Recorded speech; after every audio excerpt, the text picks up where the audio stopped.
will be time for you to read the instructions and questions, and you will have a chance to check your work. All the recordings will be played once only. The test is in 4 sections. Write all your answers in the listening question booklet. At the end of the real test, you will be given 10 minutes to transfer your answers to an answer sheet. Now turn to section 1. Good afternoon, everyone. Today I am going to tell you about the research I have been conducting into the history of soap. While you may be able to find some information on the origins of soap, it is not a substance which has excited a great deal of study so far.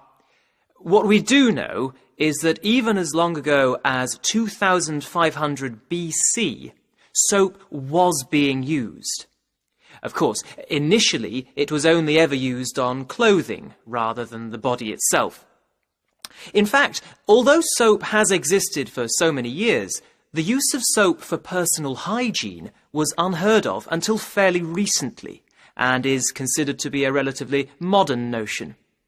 So we can only assume that other activities must have provided the basis from which this key concept arose. To make soap, you need to combine 3 materials in relatively exact proportions.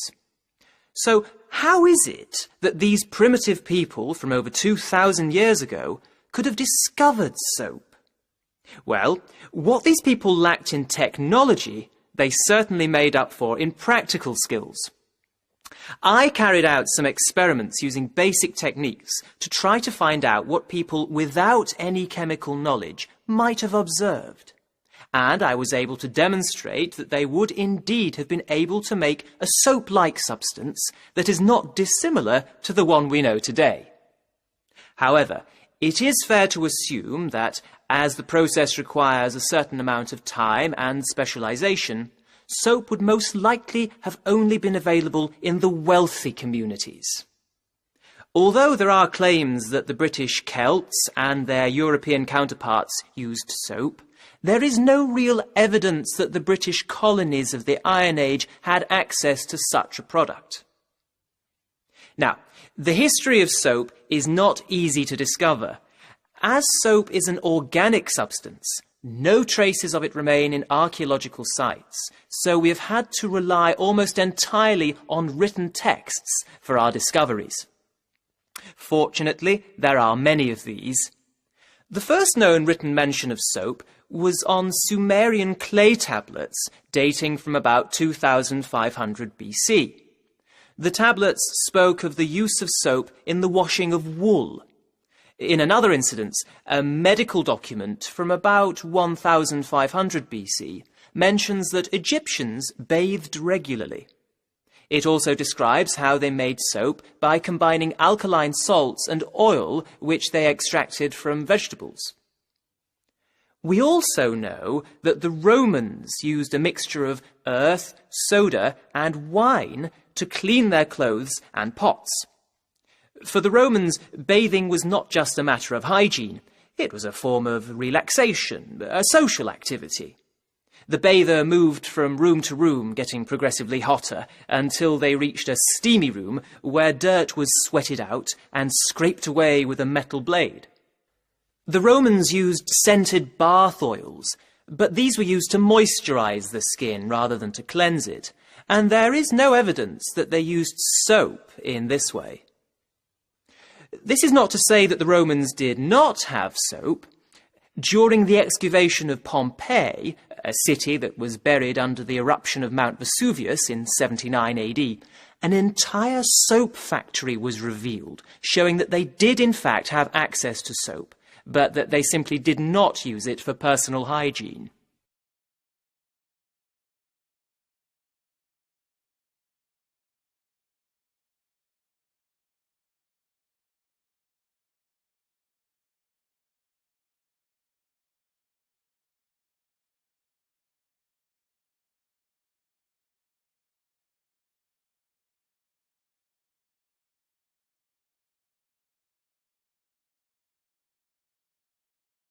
Test 3, Section 2. You will hear an extract from a talk about facilities for students with disabilities. First, you have some time to look at questions 11 to 13.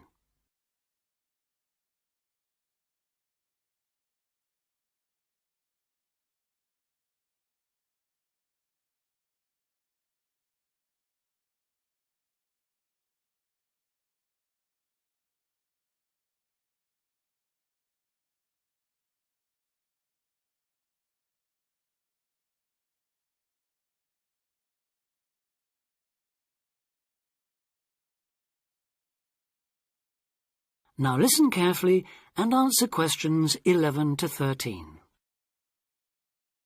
Welcome to Student Times, the programme with all the latest on what's happening at universities around the country. Today we'll be discussing disabled applicants and the kind of support they can expect to find, or not find, at the university of their choice. With me to tell us more is Student Disability Advisor Sally Taylor. Good morning, Sally. Good morning, Hugh. I'd like to start by pointing out that although 1 in 4 people has some kind of disability, the proportion among students is much lower. This is partly because most students are under 25 and many people only develop their disabilities as they get older, but it's also because some universities don't do much to encourage access. It is true, though, that some have quite sticky problems when it comes to, for instance, wheelchair access, ancient buildings, cobbled streets built centuries ago, and so on. When faced with such a situation, some universities make an extra special effort to provide for students with particular disabilities, while others have specialist accommodation. In fact, all universities should have a written policy statement on students with disabilities, setting out what facilities they have, what their attitude is, and what they're prepared to do. But having said that, only you can properly understand the challenges of any disability you have, and so before accepting a place at a university, or even while you're considering applying, if only to raise the university's awareness, it's good to talk to them and find out how much they can and will do for you. The problem is who to talk to. Most universities and some students' unions have a disability advisor who is supposed to know what facilities they already have and will help with further arrangements if necessary or possible. However, all too often this person is a token. Sometimes it's just an extra responsibility given to a secretary. They don't know what the situation is in practice, and they don't have any real authority to change anything. So, given that for any prospective student it's best to visit a university before applying, it's an especially good idea for students with disabilities or special needs to check whether the place really does come up to scratch. In general, the university should provide personal care and assistance, and there are certain key features to look out for if you have a particular disability, including the following. Before you hear the rest of the talk, you have some time to look at questions 14 to 20.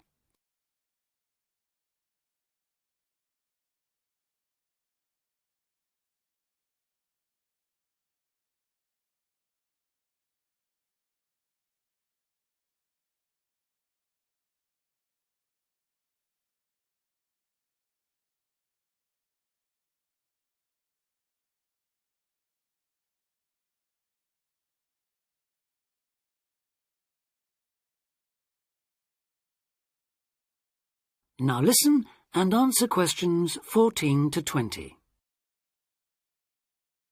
Firstly, if your mobility is impaired, check there are ramps and easy access to all buildings, not just accommodation or teaching rooms. Then, when you're inside, look for clear instructions on fire and emergency procedures for the disabled. Also, make sure there are lifts that work, not the usual ones that seem to be out of order half the time. And check for suitable lavatory facilities. There is a different set of things to look for if you suffer from any kind of hearing impairment. There should be induction loops in lecture theatres, flashing sirens in all rooms, and in accommodation, visual doorbells that light up when somebody calls round to see you.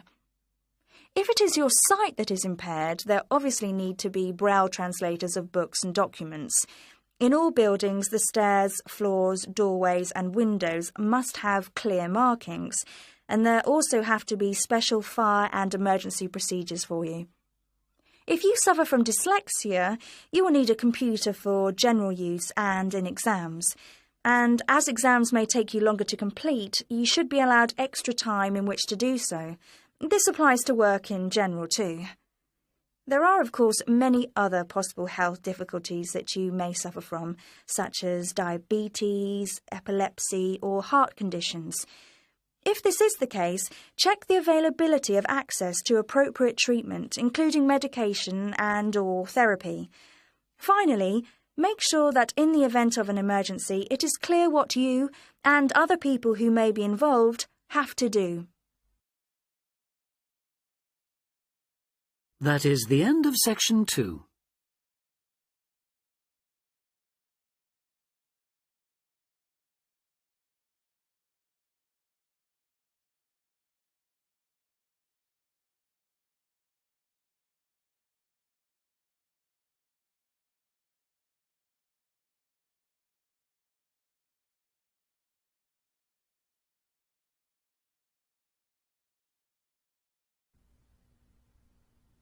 Now turn to section 3 on page 165.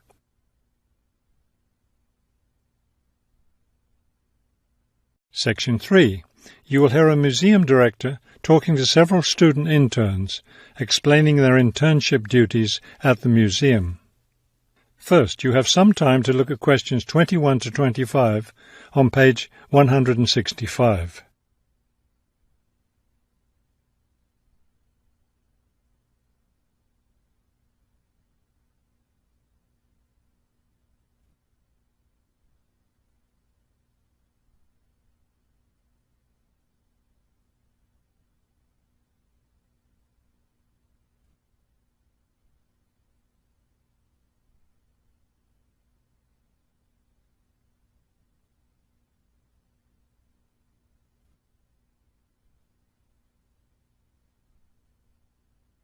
As you listen to the first part of the conversation, answer questions 21 to 25.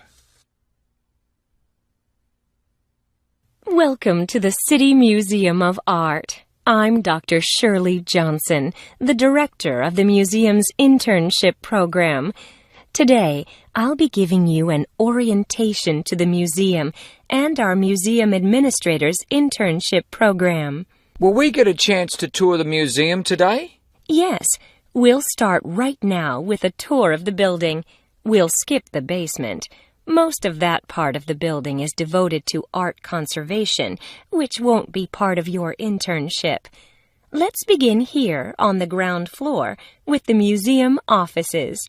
I guess this is where we'll be spending most of our time, helping with the office work. You'll spend some time working in here so you can learn what the administrative duties involve. But you'll also get a chance to experience all aspects of museum work. This room in here is the Museum Tours office. I'm interested in that.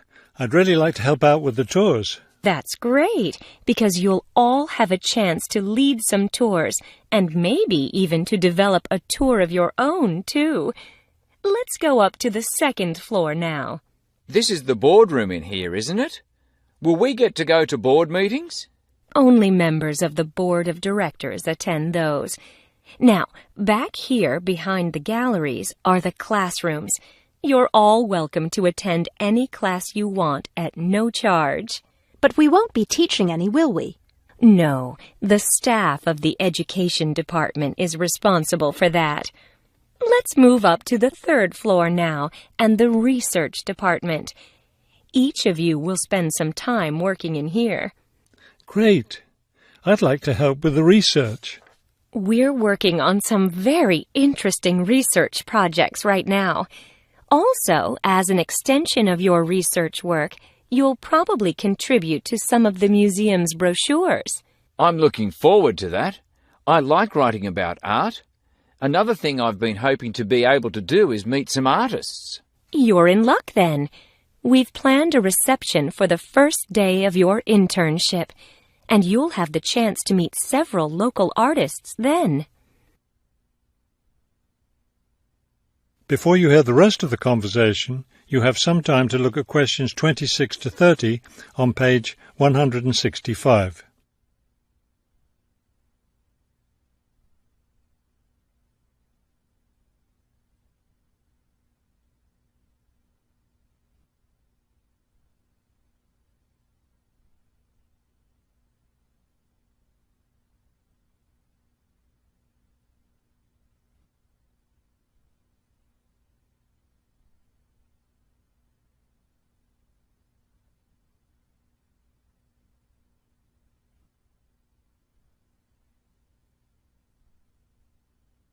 Now listen and answer questions 26 to 30.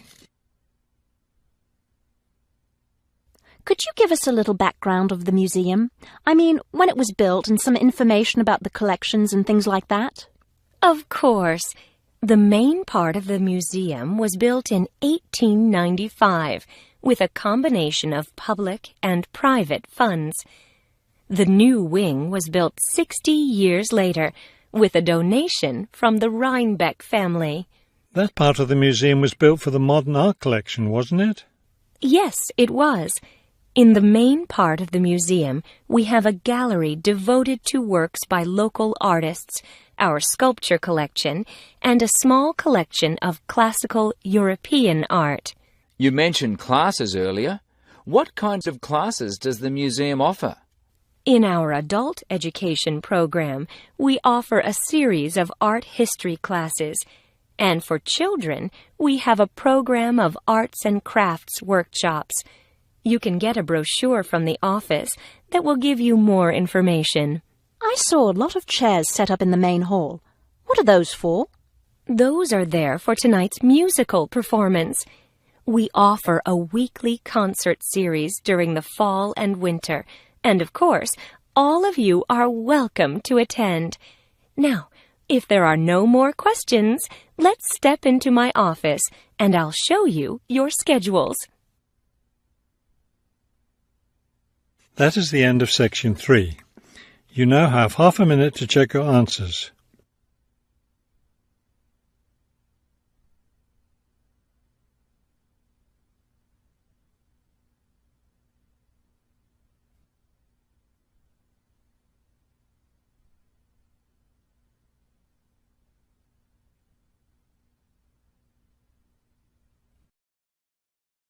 Now turn to Section 4. Section 4. You will hear an extract from a talk given by a lecturer from Management Department of a university on the topic Job Satisfaction. First, you have some time to look at questions 31 to 36.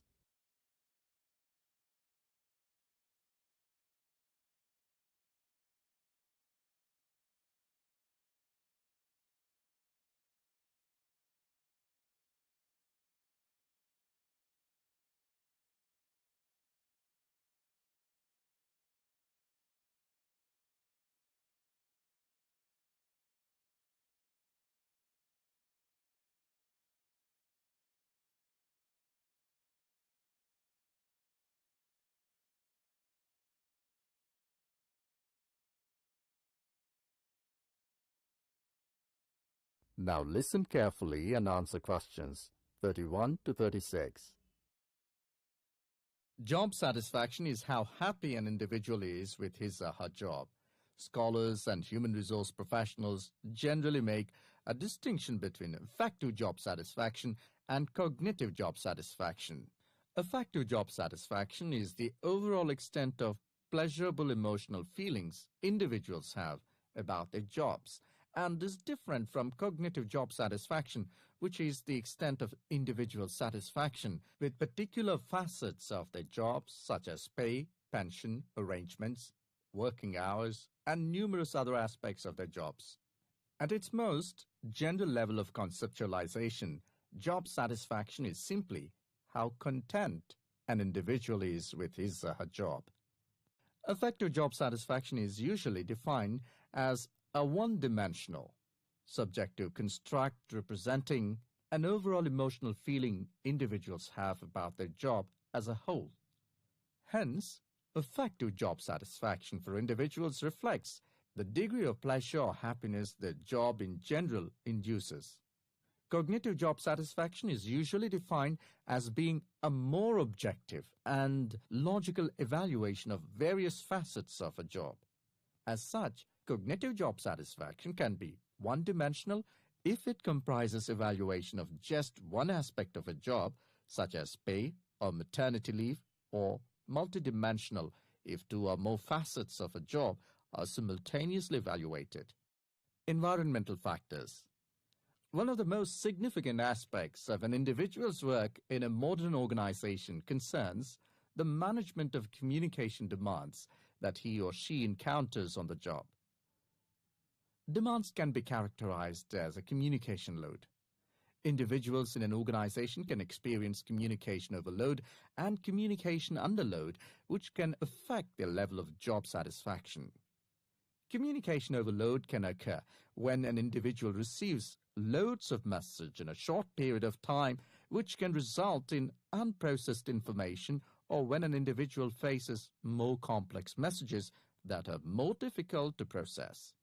Due to this process, given an individual's style of work and motivation to complete a task, when more inputs exist than outputs, the individual perceives a condition of overload which can be positively or negatively related to job satisfaction. In comparison, communication underload can occur when messages or inputs are sent below the individual's ability to process them.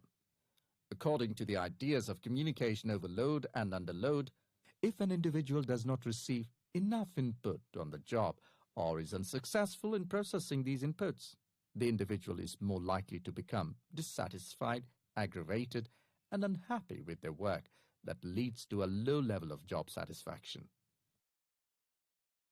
Now look at questions 37 to 40.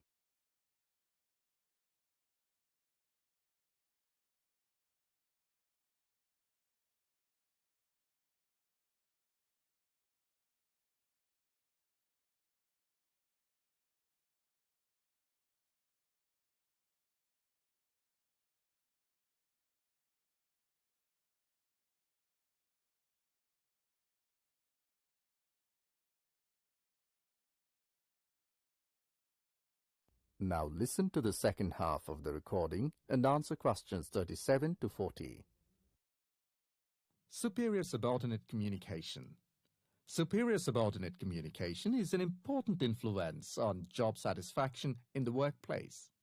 The way in which subordinates perceive a superior's behavior can positively or negatively influence job satisfaction. Communication behavior, such as facial expression, eye contact, vocal expression, and body movement, is crucial to the superior-subordinate relationship. Nonverbal messages play a central role in interpersonal interactions with respect to impression formation, deception, attraction, social influence, and emotional bonding. Individuals who dislike and think negatively about their supervisor are less willing to communicate or have motivation to work, whereas individuals who like and think positively of their supervisor are more likely to communicate and are satisfied with their job and work environment. A supervisor who uses nonverbal immediacy, friendliness, and open communication lines is more likely to receive positive feedback and high job satisfaction from a subordinate. Strategic employee recognition. Employee recognition is not only about gifts and points. It's about changing the corporate culture in order to meet goals and initiatives, and most importantly, to connect employees to the company's core values and beliefs. Strategic employee recognition is seen as the most important program, not only to improve employee retention and motivation, but also to positively influence the financial situation. The vast majority of companies want to be innovative, coming up with new products, business models, and better ways of doing things. However, innovation is not so easy to achieve. A CEO cannot just order it and so it will be achieved. You have to carefully manage an organization so that, over time, innovations will emerge. Individual factors. Mood and emotions form the affective element of job satisfaction. Moods tend to be long-lasting, but often weaker states of uncertain origins, while emotions are often more intense, short-lived, and have a clear object or cause. Positive and negative emotions were also found to be significantly related to overall job satisfaction. It was found that suppression of unpleasant emotions decreases job satisfaction, and the amplification of pleasant emotions increases job satisfaction. There are two personality factors related to job satisfaction: alienation and locus of control.